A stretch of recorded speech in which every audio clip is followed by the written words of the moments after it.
Magandang hapon po sa lahat. Nagbabalik po tayo dito sa ating munting channel po. Ayan, para mapag-usapan ulit ang coins kung magkano na ang kanyang presyo.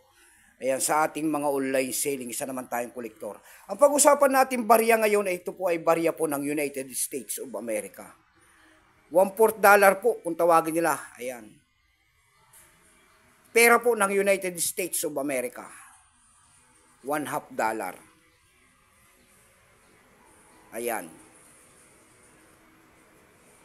Tingnan natin ang kanyang presyo, kung magkano na talaga ang kanyang halaga sa ating mga pamilihan po ng mga coins. Ayan. Pero bago yan, tayo magpapasalamat muna sa lahat ng tagapagsuporta dito sa ating munting channel, lalo-lalo na ang aking mga subscriber dyan. Ayan, thank you so much sa inyong lahat.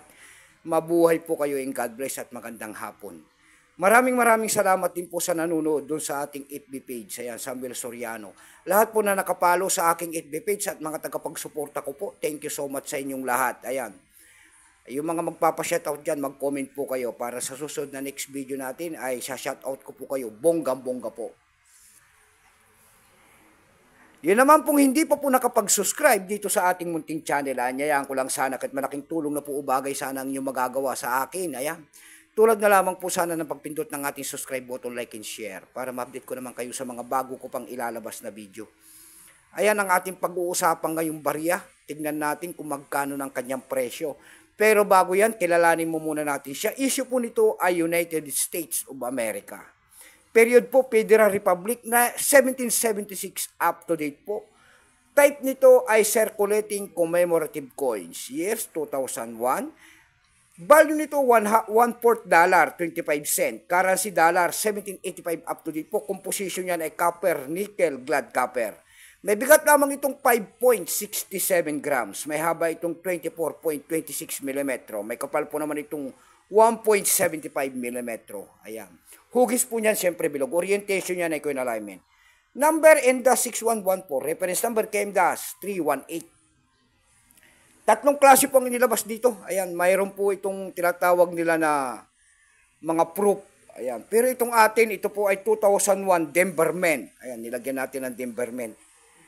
Denverman po yan. Yan po ay 63%.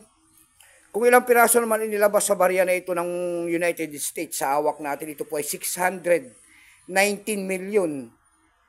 640,000 piraso po. May price na rin po yan doon sa ating numista kung tawagin nila ng ating mga kolektor, binigyan na po ng presyo. Yung kanyang very fine po ay binebenta na nila doon ng 30 pesos. Yung kanyang extra fine ay 30. Almost uncirculated po ay 30 rin. Uncirculated nito ay nagkakahalaga na po ng 51 pesos. Dumako naman tayo sa kanyang mga presyo. Ayan. Doon sa ating ebay.com po, meron tayo nakita nagbebenta nito ng $11.95. Nasundan po yan ng $7.90 and pinakamababa po na nakita natin na bintahan doon ay $2.95. Dako naman tayo sa Carousel PH. Ayan.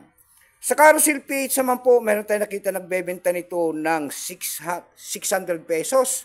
Nasundan po yan ng 60 pesos.